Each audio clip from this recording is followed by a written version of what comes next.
Okay, well, I'm making this presentation on behalf of Will Harling, who's the Executive Director of the Mid Klamath Watershed Council. But I have been involved in this effort to create off-channel habitat for rearing coho and other juvenile fish since we started we started thinking about it about 6 years ago, and at that time I was working for the U.S. Fish and Wildlife Service. So on the bottom of this slide you can see the funders and partners on this project: the U.S. Fish and Wildlife Service, Fish America Foundation, Pacific Corps, the National Fish and Wildlife Foundation, Karuk Tribe, Forest Service, and Caltrans.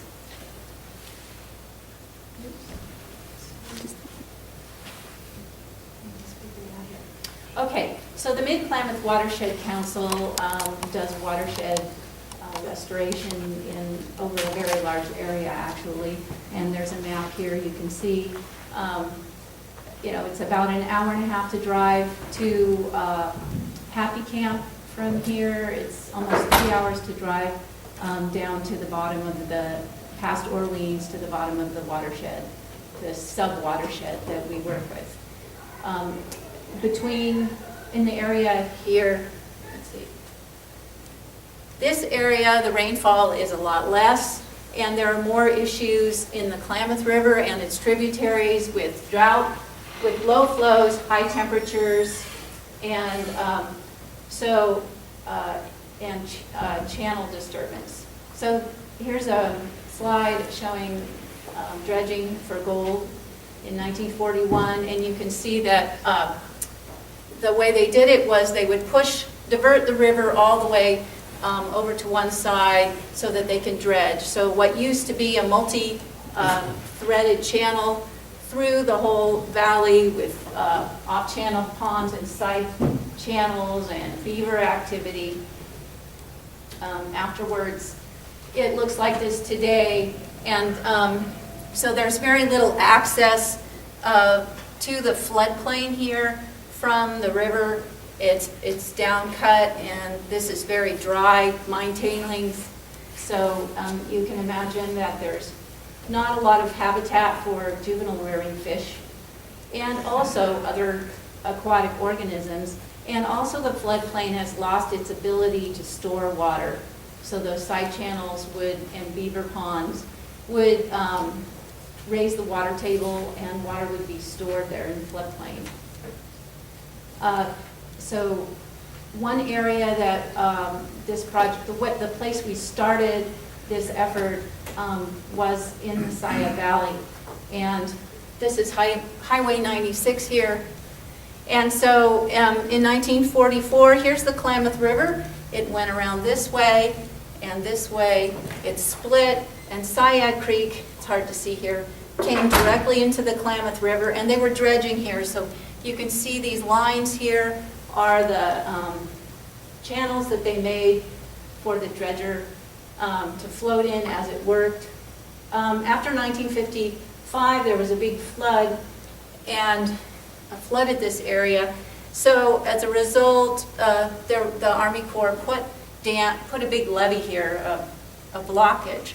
So now the Klamath River, before the 1964 flood, is only flowing through this area, and this has all been blocked off. That's vegetation, not open water. So now Sayad Creek had to come down and somehow try to find its way through this to come back into the Klamath River. It couldn't take this route. And 1964, the flood deposited 10 feet of fine sediment over that area. So this is that same area. Come in closer where that red arrow was pointing. Here's Highway 96. Here's the remaining channel of the Klamath. So it used to come up through here. Now we have houses.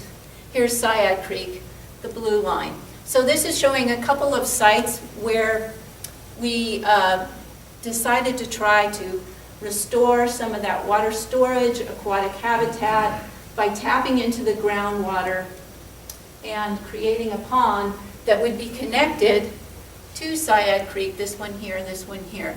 So this was a pond that was built a couple of years after the first one.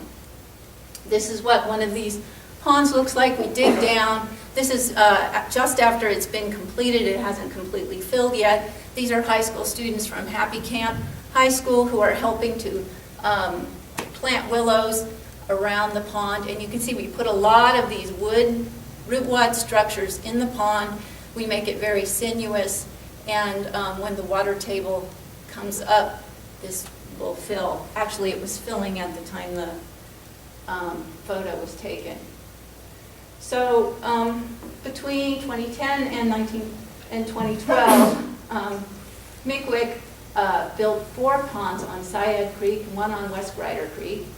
And then last year we decided to expand from that Syed area. We were confident enough to move away, and we moved upstream, built ponds at Tom Martin and O'Neill Creek, which are between the Syed Valley and where the Scott River comes in to the Klamath.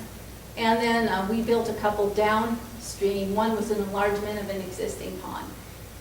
So one big hurdle for this program was that this type of off-channel pond construction is common in the Pacific Northwest, but in California it is not common.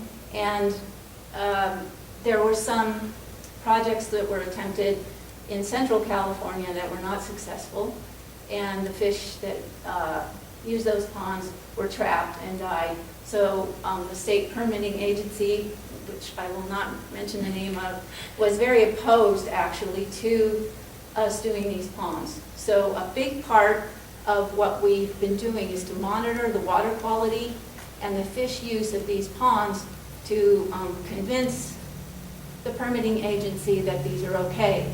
These ponds, there are other people in other valleys that would like to do these ponds that are more, that receive a lot more scrutiny than the Mid Klamath. So we were able to work with cooperative members of the permitting agency and get some of these in so that we could then do studies.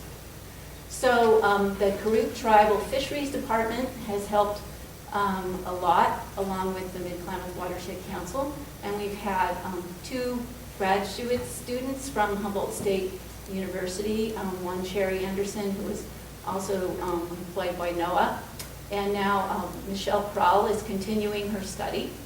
And we're showing that these are not death traps, and in fact, they're highly successful in achieving the goals that we hope to achieve. How much time do I have left? 5 minutes, okay. I'm going to go really quick, really quick, and I won't be able to finish, but I can at least show you some of what these look like. So along Syed Creek, we first put in here, here, here. We're now putting 1 in here and 2 down here. That's where that red arrow was in the old aerial photos. Here's one that we've collected data in, and the current concern is in the summer they'll get hot, the fish won't be able to leave, and the dissolved oxygen will drop, and there'll be like algae blooms in them. And so we've been collecting data in this pond. This is actually winter data on the graph, but we found in the summer of 2014 the water was colder than the adjacent Syed Creek. Here's another pond under construction to here, to the finish here. That's what another one looks like.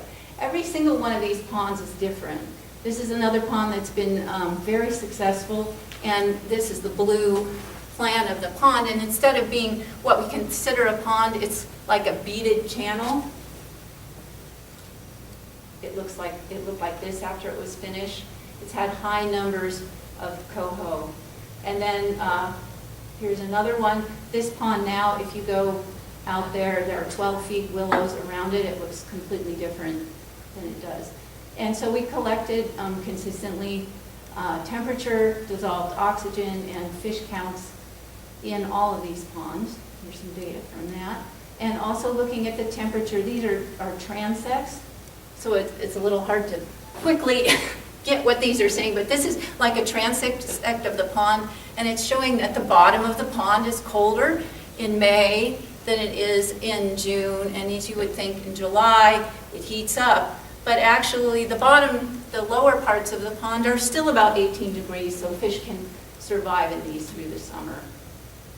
And then this is just showing fish count. So we've had some estimates using Mark Creek capture that are well over 2,000 juvenile coho in that pond in the spring. A lot of times, but there are still fish in the summer. A lot of times the floodplains can serve, these ponds can serve as a shelter during flood events too. So they're equally as important in winter because the fish can't survive in the creek and they have to come into these ponds. And so what's happened is since we started these, we've seen an increase in spawning escapement, and we've seen fish that were pit tagged in these ponds come back as spawners. So we know that we're having an impact. This slide says it's likely due to ongoing off-channel restoration projects, but we, until we have more data, more fish coming back that are pit tagged that were reared in the ponds, we won't be able to say for sure. So I think I'm going to stop it there. But if you have any questions, you can ask me later.